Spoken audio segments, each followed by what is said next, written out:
Hello viewers, welcome to Silphy Crochet and Craft Tutorial. இன்னைக்கு இது baby bangle நான் எடுத்துக்கிறது ரொம்ப சின்ன வளையல். உங்களுக்கு பெரிய வளையல் கிடைச்சா பெரிய வளையல்லையும் பண்ணலாம், இல்லை வேறு ரிங் கிடைச்சாலும் பண்ணலாம், கஷ்டம் இல்லை. இந்த பொடி நூல்லே பண்ணால் ரொம்ப அழகாக இருக்கும். நீங்கள் பிரியப்பட்டீங்கன்னா பெரிய நூலில் பண்ணுங்கள். இதுக்கு கொஞ்சம் மணி, நீங்கள் எடுக்கிற நூலுக்கு ஏற்ற சைஸில் மணி தேவைப்படும்.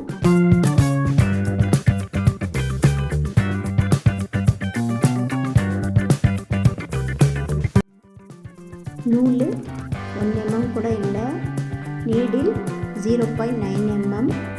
இதில் பண்ணினா ரொம்ப நல்லாயிருக்கும். பெரிய நூல்லையும் பண்ணலாம், நான் இன்னொரு வீடியோவில் காமிச்சிருக்கேன்.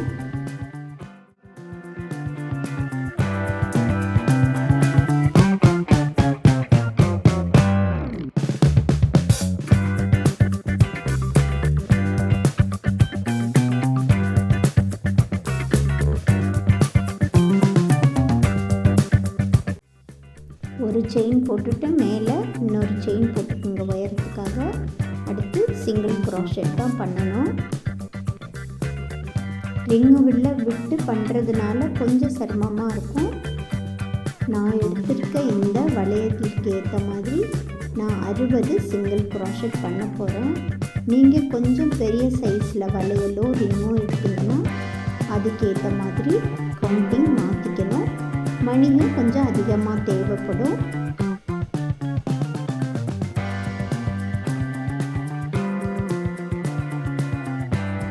அறுபது சிங்கிள் க்ரோஷெட் பண்ணி முடிச்சுட்டேன்.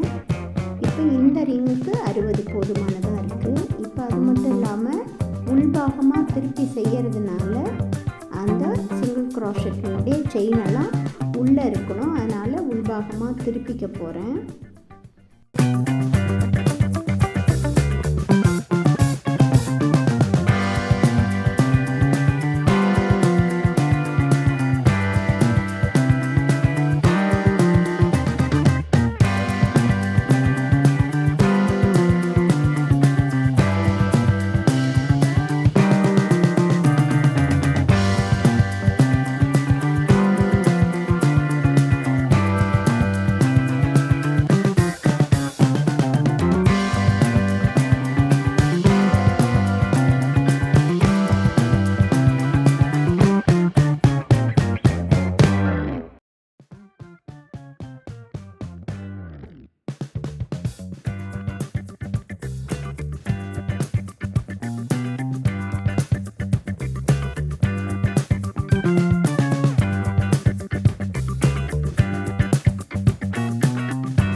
ஒரு மணி போட்டதுக்கப்புறம் 2 கேப் விட்டுட்டு 3வது செயின் கேப்பில் தான் நீங்கள் ஊசியை வெளியே எடுக்கணும். அது போல் தான் ஃபுல்லாக நம்ம மணியை கோக்க போகிறோம். நான் காமிக்கிறது போல் செய்யுங்க. அடுத்து இன்னொரு மணியை கோத்துக்கிட்டு மணியினுடைய சென்டர் பகுதியில் திரும்பவும் நம்ம ஊசியை விட்டு எடுக்கிற மாதிரி இருக்கும். நல்லா கவனமாக பார்த்துக்கோங்க. 1 2 3வது கேப்பில் ஊசியை விட்டு எடுத்துக்கிறேன்.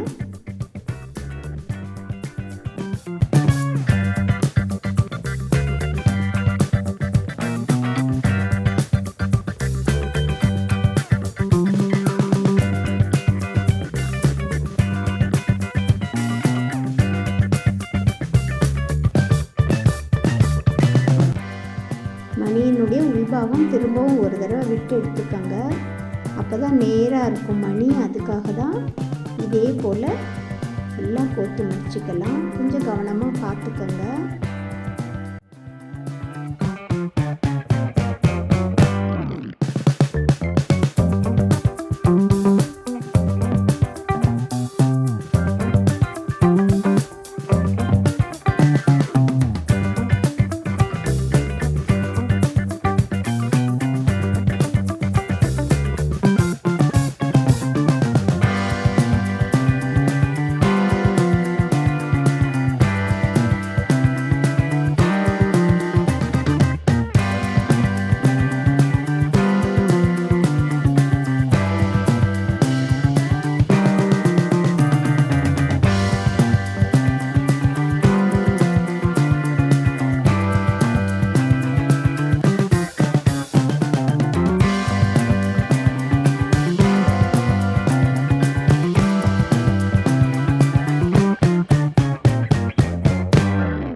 ஸ்ட்ரெயிட்டாக மாட்டினா சரியாக இருக்காது. அதனால் இது போல் கனெக்டிங் ரிங்கை வச்சு நீங்கள் கனெக்ட் பண்ணிக்கணும்.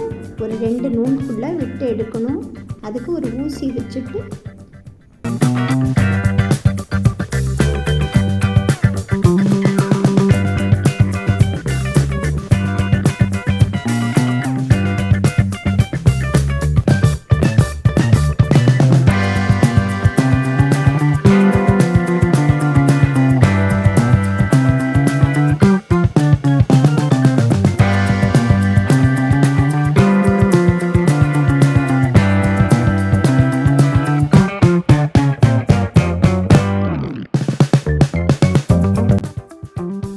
இது போல் ஒரு இயரிங் எப்படி பண்ணுறதுன்னு கற்றுக்கிட்டீங்க.